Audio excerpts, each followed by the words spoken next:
This podcast is brought to you by the new Nikon Coolpix P1 and P2 digital cameras, the world's first compact cameras with built-in Wi-Fi. Now you can take great pictures and easily transfer them directly to your computer or printer wirelessly. Learn more at nikondigital.com.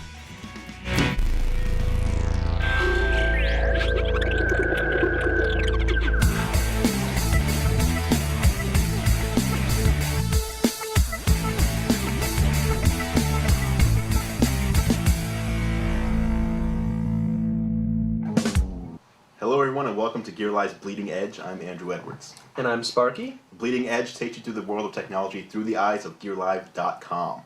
And now let's take you through the wire.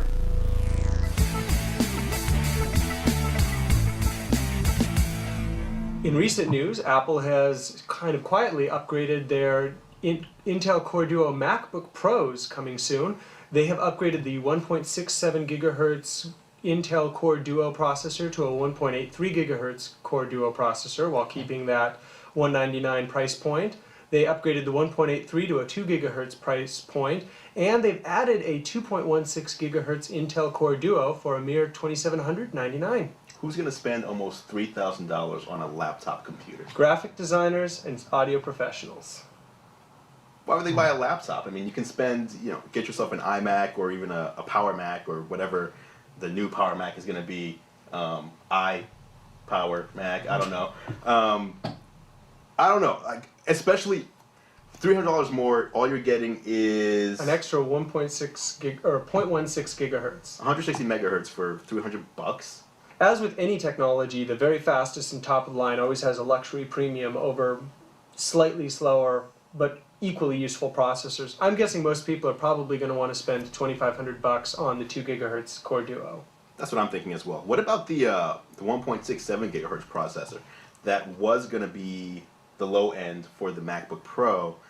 What are they going to do with all those processors? Are they going to put those in the iBooks now? I wouldn't be surprised. Apple obviously has a strong commitment to the Core Duo platform and dual-core chips. So if they end up putting that 1.67 gigahertz chip into the iBook, that would be a great value for consumers. And for the average person, 1600 megahertz is enough. Definitely, especially with Core Duo. True. Well, you've got two of them. Exactly. In other news, Nintendo DS is going to be getting some upgrades. Nintendo announced earlier this morning that the DS is going to get an Opera browser, an Opera-based browser, as well as a TV tuner. The Opera browser is going to retail for about $30. And if you check out playfeed.com, you'll see a video of the browser in motion. It's actually pretty cool. They use the dual screens. The bottom screen shows you the layout of the whole page, and then the top screen shows a magnified view of whatever you're dragging on the bottom screen. Oh, excellent. So you drag a little panel over a certain web page, and on the top you'll see a magnified view of whatever you're dragging over. It's actually pretty cool. That'll make it a lot more useful on two such low resolution screens. It's great to see it's great to see Nintendo finally giving Sony a little bit of competition in the mobile browser market. Up until now, unless you had a PDA or a cell phone with a browser, the PSP was your only choice. I agree, but I'm not too keen on spending another $30 just for a browser. They should have included it. Like with the PSP, it was a firmware upgrade. It was free. You got browser compatibility. With the DS, you have to pay $30. Is it a cartridge that they're providing? I believe it's going to be a cartridge that they put in that you just put into your DS and you hop on Wi-Fi. At least with the cartridge, they'll be able to add some onboard memory for if you want to store favorites or bookmarks or cookies on your DS. And the other thing is the TV tuner. This is only going to be for Japan, at least for now, because the TV tuner displays 1 seg broadcasts, which is what Japan is going to be adopting in a few months, starting in April. So here in America, we don't have 1 seg broadcast, so we won't be able to use a TV tuner here. No pricing or release date is available for the TV tuner just yet. Also today, there was some very interesting news about a new type of chip design based on magnets. This is still a very early stage research project, and it might be 10 or 20 years before we see this hit general consumers.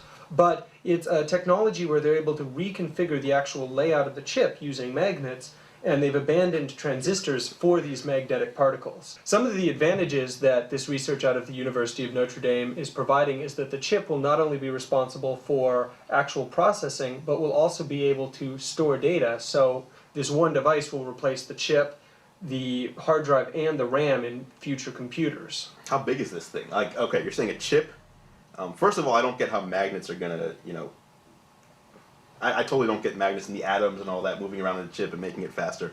But aside from that, how is your processor going to also be your RAM and also your memory when, as we go forward, we're going to be like requiring terabytes of storage space? Is this chip going to be like the size of your box, or? That's unknown. This is still very early research. It's based on, for instance, today, the RAM in your computer has trillions and trillions of transistors, and each one of those is responsible for storing a bit. Mm-hmm. Rather than having RAM separated from the chip, these new chips are somehow able to actually store, since they're replacing transistors with these magnetic circuits, they're able to store the data on the chip, thus giving faster access to the data and your long-term media storage. Amazing. We'll see that in the next, decade. Finally, another company is looking to cash in on the HDTV craze.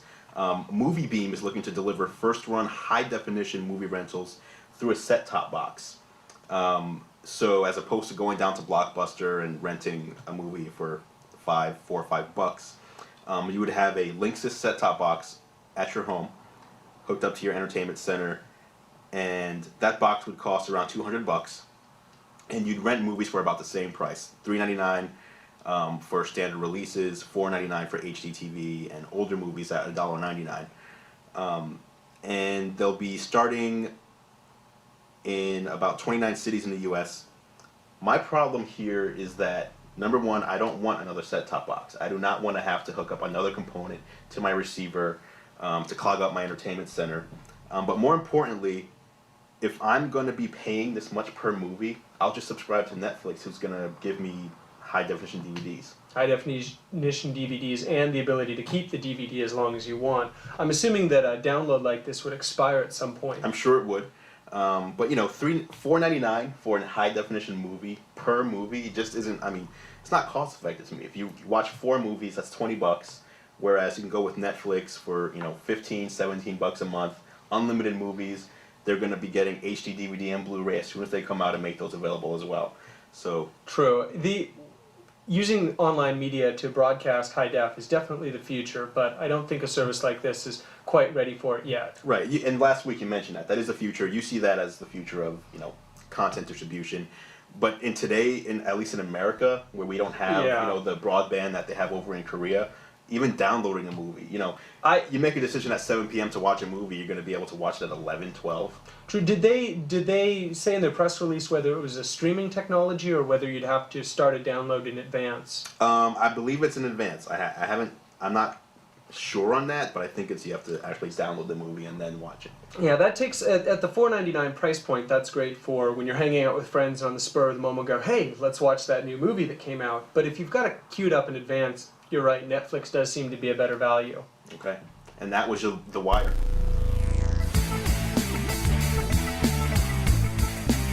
So last week, 3GSM ended, and Sparky's going to give us a rundown of what happened at the show.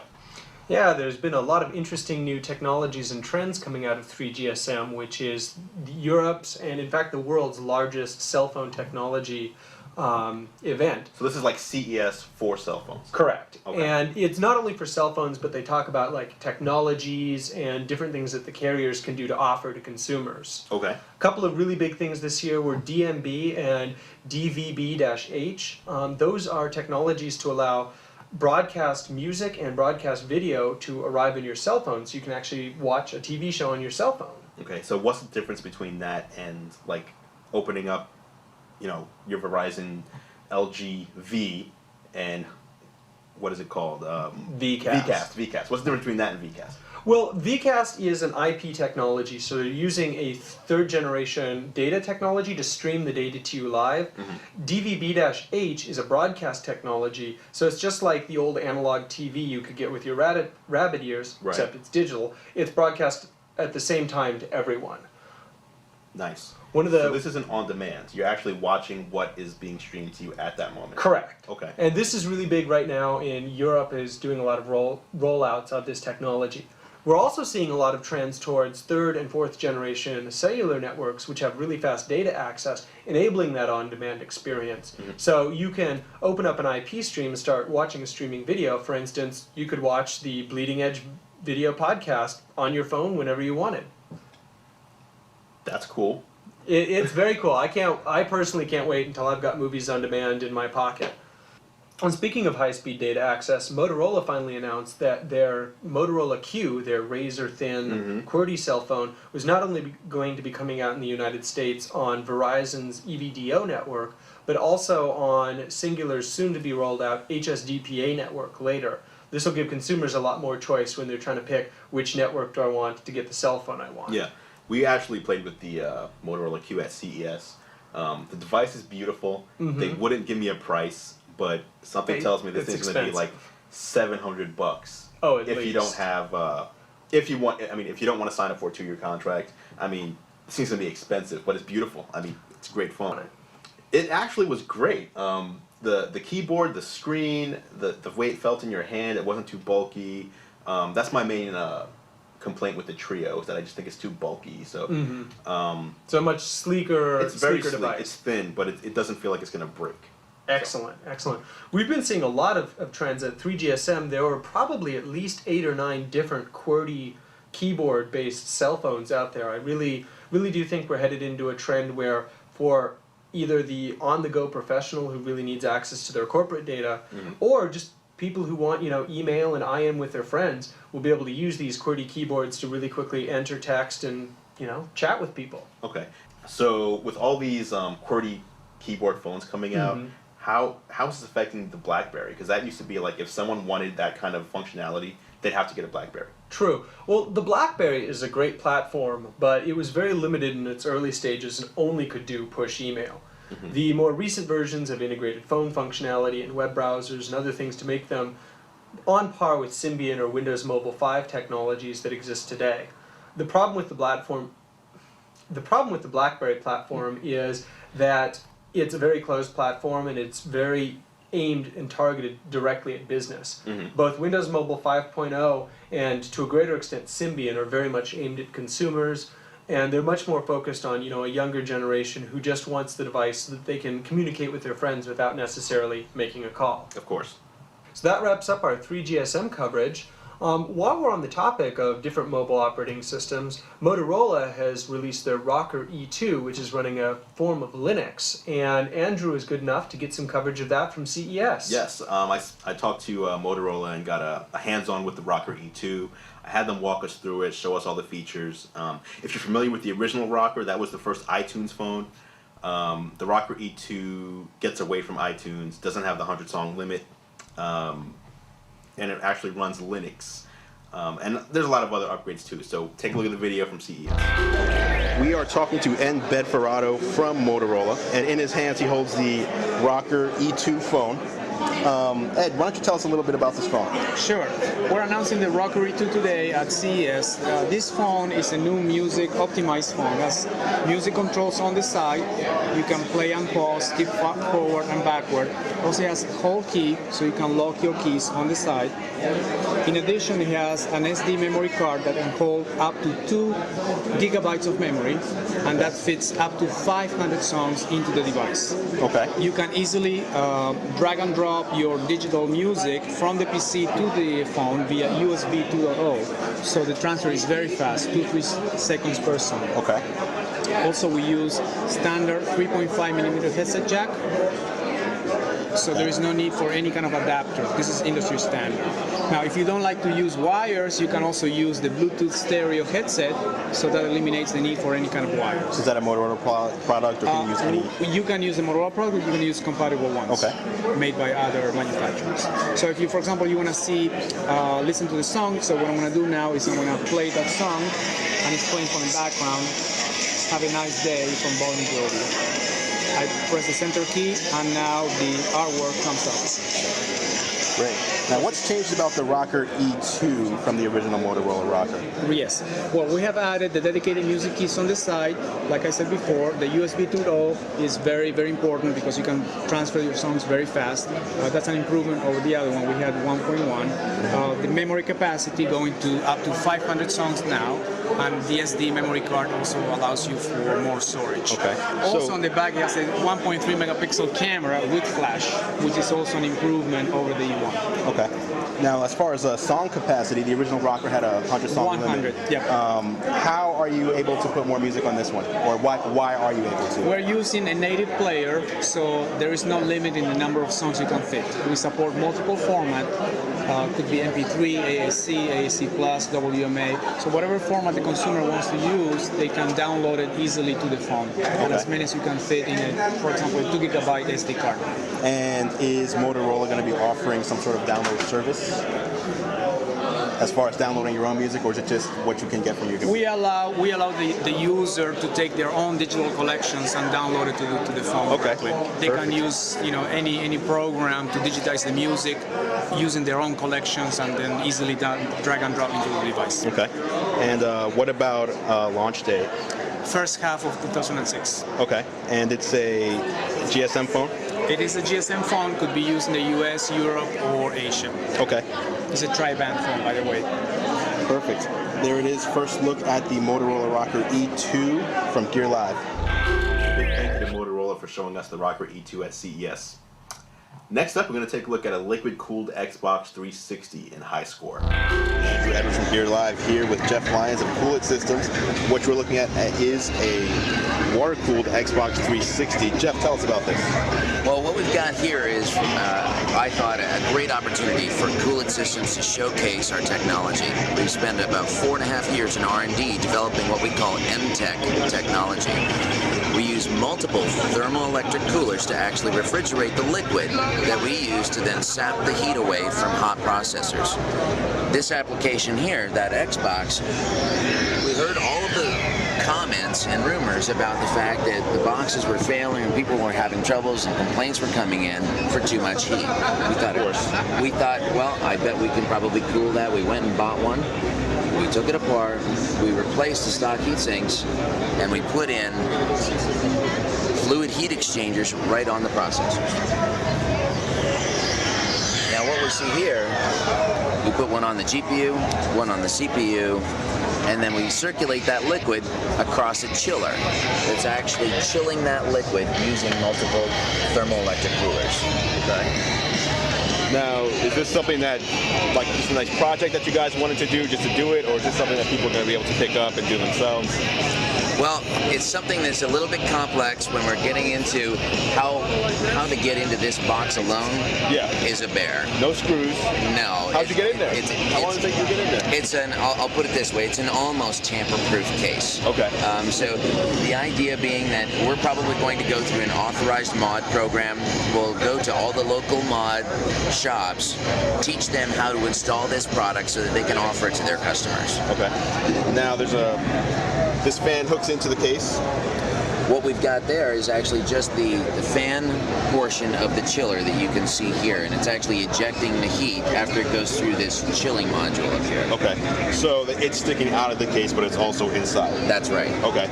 We had to expand it, obviously, like you would a hood of a car, you put modifications on. Okay, and for those wondering, I'm actually standing here and I can't hear anything. It's a large fan. When you buy the Xbox 360, you can't really see the fans. The fans are pretty small, but when you turn it on, it's loud. It sounds like a jet's about to take off in your living room. How does this sound compared to the normal Xbox? It's pretty much silent. In fact, the only sound you can hear when you've got the Xbox running with a game in it is actually the optical drive. Okay. You can hear that spinning around, but other than that, the fan is almost silent. Wonderful. And when do you think this might be available? We're looking to launch this summer. Okay. Very cool. That was the liquid-cooled Xbox 360. Thanks again to Jeff Lyon of Cool It Systems for showing that to us. The other thing that they gave us from Cool It is this. This is the Cool It Systems USB beverage cooler, chiller. So it works on the same technology as their liquid. Exactly, I believe so. You just plug it into your USB port, and it cools your beverage. This is actually the first in the world because everyone else has thought that you want to keep your coffee warm. No one ever thought that you might want to cool a can of soda. But you might want to. Wow, that's actually really cold. This I'm is surprised. amazingly cold. Thanks a lot, Jesse. Jesse just handed us a can of Sprite. Doesn't get cold that quickly, so this isn't freezing at this point. But I mean, if you plug this, when you plug this in, it gets very cold. You unplug it, Surprisingly so. and in a matter of minutes, it's room temperature. So there's really good technology in here. There's a heat sink here on the back. There's an output fan on the other side. It's a great device. I believe it sells for $39.99. Oh, that's a great price point, particularly if you want something just for in the office, keep your pot cold, you're set. Yeah, the only thing I don't like about it is, it's right near your computer. So like, you have a can here. Oh, come on, we're working, you geeks. accidentally. We're geeks. We all have liquids near our Yeah, computers. we don't care. We know it's bad. Exactly. Oh my gosh. Okay. All right. let's put So what else do we have to look at today? we have some cases. These are iPod cases from Pacific Designs. And let me just pull out my iPod here. There's really not much to these, but what I like about them is they're high quality. Go ahead and zoom in on that, Jesse. Pull away. I'm looking at the one that he has. Okay, so this is the one for the iPod Nano. It's stitching. It's Just great feeling leather. It's very soft and supple. It's nice. Open Really it well up, engineered. and as you can see, you can see the case. It's open here. It's for access to the click wheel. If you look on the bottom, that's where it makes available your port as for your headphones, as well as the bottom, The dot connector. the dot connector. And that's all there is to that one. On the back, this is the one for the larger iPod, the 5th generation. So here, as you can see, it fits perfectly, gives you access to, all the screen, to the click wheel. If you close it, it covers the whole face of the iPod. Great to protect them from the infamous iPod scratches. Exactly. Here you can clip it to your belt. There's your dot connector. There's your headphone port. And again, it's just simple. There's not much to this, but I like it Doesn't need to be much to it. Exactly, especially with these new iPods. The 5th gen and the Nano are so easy to scratch. It's Apple's taken a horrible. lot of fire for that one. Deservedly so. We were able to get a little bit of time from some of the people on the Windows Vista team out of Microsoft, and they enabled us to do a bit of an interview and check out some of the new features in the next version of the Windows operating system. And these are actually some of the lesser known features of Windows Vista. A lot of people have been focusing on the UI The interface. Arrow Glass interface, Exactly. and some of the more polished look and feel things, as opposed to the deep-rooted functionality, which is actually making it more secure, more stable, and faster for the consumer to use. Exactly. So take a look at this video that we shot with Microsoft at CE. Window key tab. Window key tab. And then you can use the wheel. Cool. Are you guys gonna anti-alias the? Yes. They actually are in that build over there. Oh, really? Yeah. This is an older build. Yeah. Awesome. I just noticed the first thing, Jaggies. Yeah. Cool. And then you select doing that. Yeah. Oh, that's actually really cool. So you can go all the way back like there. It's a lot of fun. And then of course you got the transparency and everything. Now for Windows that are, for applications that are built around like different interfaces where like windows aren't the traditional size and they aren't using the same Luna or the same old school windowing system, those will be backwards compatible, that sort of thing? So you'll be able to run NES for sure. For gaming, the guy we talked to the other day said that you guys had legacy metadata built in for about 2,000 old games. Does that mean that I need to have that data for a game to run on this machine? No. So what you do is you install an older game, basically a non-long run aware game. When you install it, we're able to recognize the first time you run it, or when you open the Games Explorer from the start menu, we'll actually be able to find it from there as well. When we find it, we add it, and we pull down the metadata from the web service. We pull down the box art, we pull down community and support links, so links back to news groups, community sites, the box art description, and all kinds of cool stuff. But it's not like it's absolutely required for me to run my game. Oh, no. Okay, so it's not gonna shut out a whole bunch of older games, right? No. All right, and then I'm looking at this sort of thing: solutions to performance problems. That's funny. Yeah. And then the guy over here talking to the other day was talking about performance ratings, that sort of thing. You'll be able to get a single number to quantify your entire system performance. So long as you have to memorize what kind of RAM you have, whatever. Exactly. Especially at the point of purchase when you're trying to buy some software, you flip it over, you have a 4 machine, you know, 4 or below software. So many people don't remember, do I have 512 or do I, Yeah, it's gonna be great for Granny, you know, she knows that the grandkid Toby has a 4 because she bought him that last year. She can go get him the World of Warcraft 3 that's rated 4, so Absolutely. So what other features, you know, are built into the OS itself that are brand new, that are gonna blow us all away here? one of the great things is, you know, if you talk to the guy the other day that said 2,000 titles, he probably told you about parental controls, right? Yeah, we did. We spoke about the parental controls. Games Explorer. Yeah, we did the games thing. Anything else that's... Did he tell you about search? Yeah, briefly. You can start typing in like... Yeah, and that works across, you know, all your documents, all your program files, the games metadata, all that stuff. Word, Excel documents, email. So it's able to search content within email too. Email too, yeah. So if you type in Chris right there, it'll show you everything that you sent or maybe received someone. And it categorizes it by like programs, email, games, blah blah blah. You can span it open, and search is built in everywhere, not just here. But as you type here, this list view will just shrink and match things that you type. If I do the change how Windows searches. So you can turn it off if you want it. Like the indexing and all that sort of thing. Yeah. Now, the solutions to problems thing, how accurate is that going to be? I noticed in the, let's see,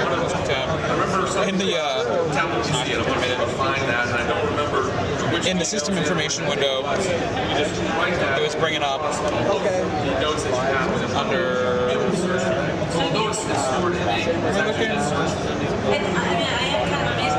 this stuff.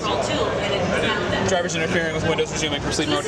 How many of those different scenarios are built in? How many different, I mean, how accurate is this? Is this going to be actually useful, or is this going to be something that sits there and only ever comes up with something real? The hope is that it'll be useful. Because, I mean, these seem like specific problems. These are like things that I can figure out if I spend 20 minutes on my machine and drill through because I know what I'm doing.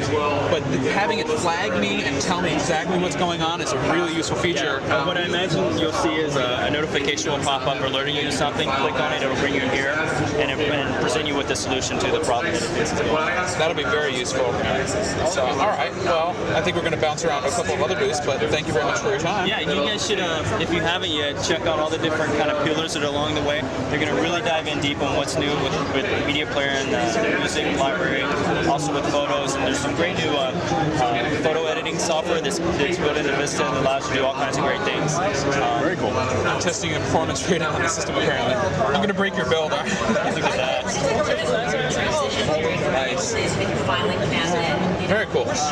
And so this will give the rating, I mean, when it's finished, obviously, it'll give us the rating, tell us what. I love the interface. I love how clean it looks. I love the little glowing, the transparency and all that. It looks like a very, very nice interface. Oh, sorry about that. Windows Defender, have you seen that yet? Spyware stuff? Yeah, anti-spyware stuff, anti-phishing, built into Internet Explorer. 360 controller works. Did you hear that? Nice. Oh, really? Yeah. What now? Oh, yeah. 360 controller just works. And you can actually plug the wired controller into your XP machine. Windows Update to pull down the driver, and you can work with all your existing games. Nice. Cool. Yeah. Very nice. All right.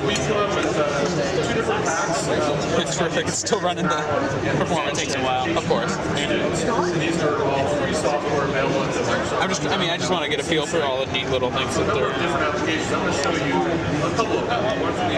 also, there's a new SKU called Ultimate. There's a new SKU. You know, before Professional is kind of where it teetered out. There's one above that now that's called Ultimate that kind of blends the best of most worlds. Gives you everything on the enterprise side. Gives you everything on the consumer side. Networking and all the fun administrative stuff. Yeah. But most importantly, it gives you Media Center. So you can buy an Ultimate SKU. You can buy a supported TV tuner card, and you can have Media Center right here on your PC. I like that it blurs. What about tablet? Tablet as well. Yeah, tablet. The stuff's just built in. Okay. Nice. Interesting. Well, you're the games guy, but any news on updates for Windows Media Center for Vista?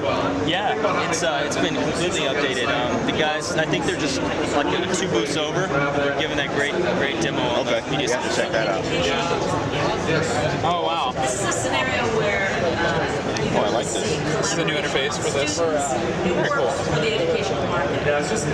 Ah, there. It doesn't give me a firm number yet, but it's obviously. What does this number mean? What number? Cool. Oh, you guys got online help now? It appears so. What? It said it appears so. I mean, there's just so many new things, you know. The other cool stuff is they've added if you go to the control panel and under networking, there's this thing called People Near Me. The idea being that you know, in a work environment, you all get around a conference room, wireless is enabled, the ability to create an ad hoc network on the fly, share files, share a workspace environment. So like you're looking at the same PowerPoint that one guy brought in, you're making annotations and notes all at the same time. Some of the office, some of the features are in Office, right? Yeah. But he's bringing them to Windows. Bringing it to Windows. I'm just noticing the interface for. Let's see if I can get it to do it again. I can just click. Yeah, I can just click right there. Yeah. So this is a new thing. Oh, that's nice. I like that a lot. As it fills out, you know, each drop down will bring a sibling that lists the siblings to it. That's cool. That is so useful. And you can still type a regular path in here. I'm going to load to it as well. Oh, really? So I can just be like. You type SQL and users, because in users is the new documents and settings. Oh, okay. About a tenth of the way. Okay. Very nice. I can do like view network stuff. Very cool. And you're gonna be able to diagnose network problems apparently. Great. All right. Well, thank you very much for your time. Sure. Very cool. Thanks again to Microsoft for taking the time to spend with us to talk about Windows Vista. What do you think of Vista? I'm excited about it. Obviously, I've been an Apple man myself recently, but everything I've seen about Vista has really made me very excited to try it out and see what Microsoft's latest offering is all about. Same here. When I actually got my hands on Vista, I was really impressed, especially with Media Center. It's totally changed from the current version. The things they're doing with the Xbox, with the Vista version of Media Center is really exciting. So yeah, Vista should be launching sometime this year, at the end of the year. It's going to come out, I think, in sometime in fourth quarter. So definitely in time for Christmas if you're building a new box for that geeky someone special in your life. There you go. Yeah. Geeky someone special in your life? How did I come up with that? That's all for this week's edition of The Bleeding Edge. Again, I'm Andrew Edwards. I'm Sparky. And we will see you next week here, bringing you the... We'll bring you something. Do this again.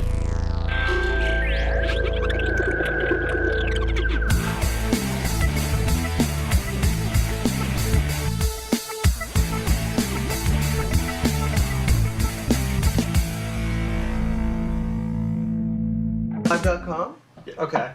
Do we want to do that one more Yeah, time? let's do that one more time. All right. That's it for this week's edition of Gear Live's Bleeding Edge. I'm Andrew Edwards. And I'm Sparky, and be sure to stay tuned next week for more of the world of technology and the Bleeding Edge from the GearLive.com video podcast. What? I totally butchered that. Don't say all that. Just say through the eyes of Gear Live. Just keep going and we'll fade you down. Okay. Just his mouth is moving. There's no sign. X on the screen. Just don't pay attention. And I'm Sparky. Be sure to turn in. Can he just start with, and I'm Sparky?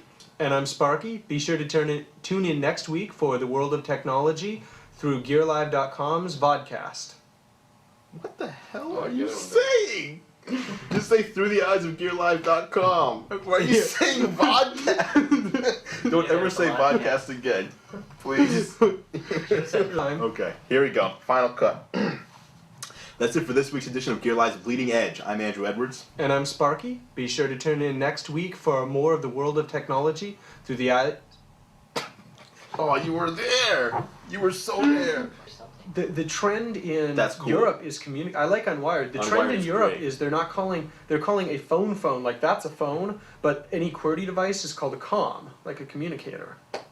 I hope that catches on here. A comm. Dude, like we're in Star Trek. No, but it's more because a phone is only for talking in the voice. But if it's got a QWERTY keyboard and it's more focused on data than a phone, and oh yeah, you can talk on the phone, but it's a data device. It makes sense to make a differentiation. Why not call it a PDA? Well, because it's not a PDA. A PDA doesn't have a phone built in and doesn't have always on internet. Yeah, that's crazy. Comm won't catch on here because we've been exposed to Star Trek and we're... That's why it got on there. Everybody wants Star Trek. I want Star Trek. Star Trek. Wow. Don't include that footage. Yes, put that at the end. I want Star Trek. Okay. Just use all your sound effects for all the tracks. Yeah, just, You see the like bars coming across the